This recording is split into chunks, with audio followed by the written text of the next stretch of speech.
Hello. Hello. Welcome to the first episode of Marketing for Therapists. This is Daniela Torres, I'm Rod Pancine. and we are KIAI Agency. This is our very first episode. I have been doing plenty of different podcasts, but Dani is He had the to beauty. convince me. And the reason why I finally agreed is because we do have a lot of questions that get asked by our clients. Yes. We're going to talk a little bit about ourselves. And some of those questions, I think it became too hard for me to just explain them or like one by one in meetings or trying to write blogs. So I'm gonna try this It out might and help a see lot how of it people. goes. Yeah. And the goal is absolutely reach more people. I am the founder of KIAI Agency. We are a full marketing agency.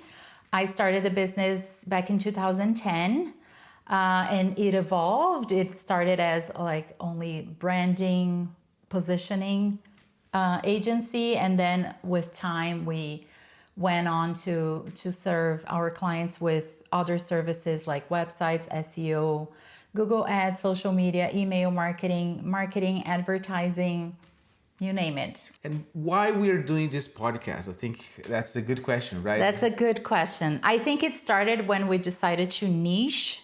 So we have been in business for many years now, and we would see any client that wanted to hire us, basically. But with time, we learned that we really enjoyed working with people that were in the wellness industry, first of all. And then we realized that our favorite clients, or some of our favorite clients, were counselors and therapists. And we have quite a few of them. And we were like, And we well, love them. we love them, and we are both of us. We're very keen to therapy, to the importance of taking care of your mental health. So we decided to focus our company more on therapists and counselors, psychologists, clinics, etc. We still have clients in other areas, but we want to focus and like help these people a little bit deeper. So that's why we. This is a typical move, like spoiler alert, for positioning actually. Positioning is a very strategic move. Of course, you take you research your market, opportunities. You research your clients, you see what is working, which clients or type of clients you actually perform best. Sometimes there's things that just works best with some types of people, Yeah. and this is like a move towards bringing more value to a certain niche, so we can of course get more rewards, be rewarded, there's a trade on that, so solutions, and then of course the reward, and I think like it's in terms of like therapists, we are huge fans of, and also the industry, like the need after the pandemic. We could see that it's something that people really need, and it's really hard for patients to choose therapists, and we're going to talk about that. We have to understand that our generation, like our father, I mean, if you are a therapist, you know that already, right? But our generation, like our fathers, they were not used to those type of practice. It was actually kind of It was such a taboo. Like you Yeah. needed therapy because you were not well. It wasn't like I want to improve myself, I want to be a better person. That really came only in like not so long ago. I feel like in the last 10, 15 years. Yeah, because if you're starting as a solo therapreneur, how Yeah, can I say? solo therapreneur. Yes, it's hard. If you are talking about, I would like you to tell us, Danielle, what do you think it's like? Because it's hard. People are not brand specialists or marketers, right? Yeah. So when they launch their practice, they just like graduate, they need to find a certain, like a DNA for their brand, but they're just starting the practice, right? Yeah. Well, I need to explain to therapists what are the most important things for them to do when they're starting. They shouldn't be afraid of making choices. Like if you start out and you're like, oh, we'll see everyone. Everyone needs therapy. I would say that first you could. That makes sense, right? They need clients. Everybody They need needs patience, therapy, yeah. but does that mean that just because you have your practice open, the clients will just come? No, that's not how it works. So I would say the first, you don't be afraid to make choices and be more specific. For example, it can be as simple as we only serve adults or we only serve children and youth. Like if you want to serve everyone, it's okay, but I feel like it would be faster for you to grow and get somewhere if you are making choices. And also we have clients that they specialize in certain treatments, or for example, they are focused on EMDR. We have clients that are really focused more on trauma. Or couples counseling or family counseling in general. So I would say that the first thing you should do is not be afraid to make choices as in your practice. And if you feel like that choice was not a good choice and you want to move, then you can make changes. But I would say that my first advice would be not to be so generic. Like we see everyone and we do everything, because people want to feel seen and connected. If someone lands in your website, they want to be like, oh, this is exactly what I'm looking for. What I would suggest is to keep record of those insights. In terms of like overall niching and positioning, where do you find yourself like really on your strength, like working on your best interest also, because it's whatever you like most, and then this is also counts. So try to keep record of that, like a simple like note.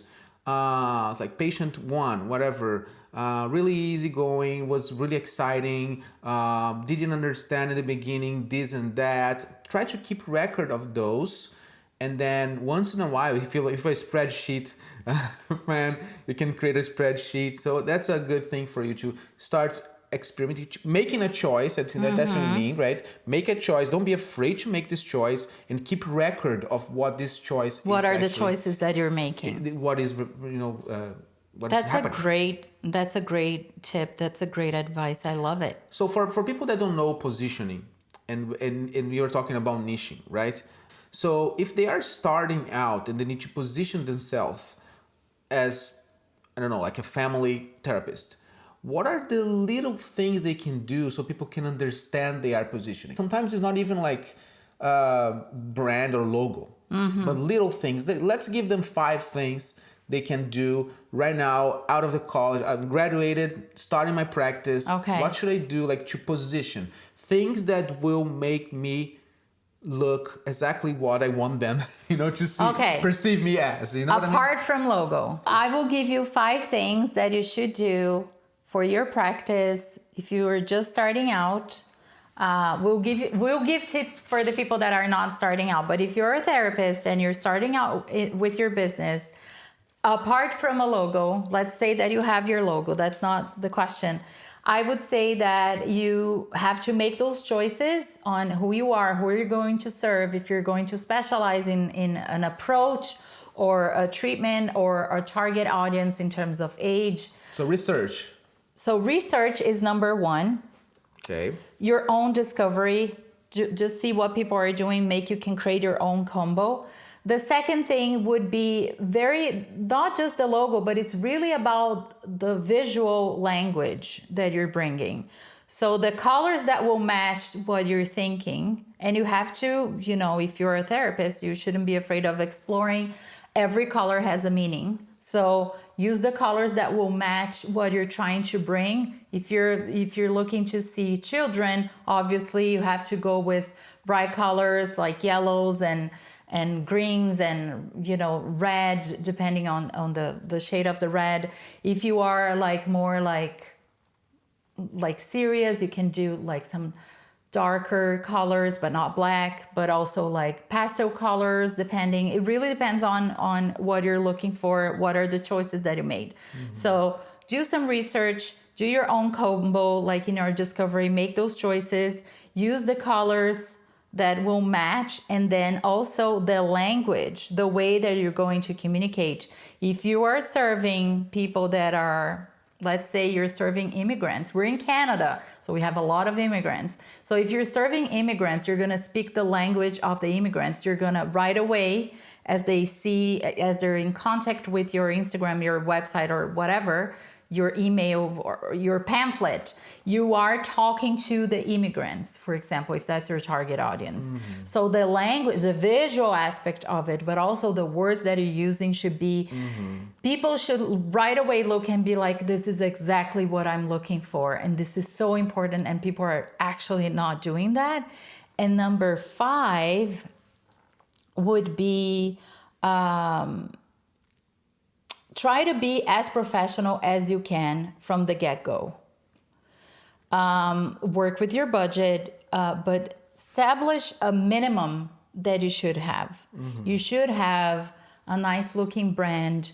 You should have a good communication, a good website. We will be talking about what that means. But establish the minimum that you should have. My opinion on what the minimum should be is a nice logo, a professional logo, a website, even if it's a simpler version, but a website that really explains who you are. So spend some time explaining who you are, what you do, how you can help people so they can see themselves in your content. Now, Rod, question. You graduated. You have done your homework, the things that we spoke here. So you did your research. You're seeing like what people are doing. You kind of created an idea. You made some decisions. You're not afraid to make decisions. So you made some decisions on who you're going to serve, your approach, etc. You have like your colors. You have the design part of it. You have the copy part of it. You're communicating properly. And you have your minimum foundation on how you're going to communicate. And then you launch yourself. My question to you is, okay, you launch yourself. Is that enough to bring the clients in? Oh, wow. I think this is a question for the next episode. Let's wrap it up this one and let's talk this. Yeah, we can talk about this in the next episode. Yeah, and please feel free to send us questions. Yes. This is really important for us because we really want to be very effective on answering those.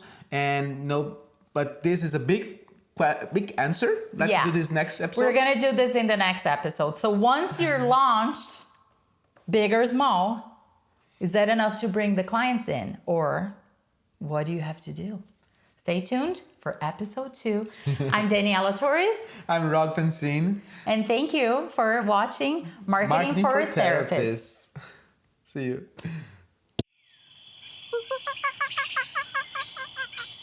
you.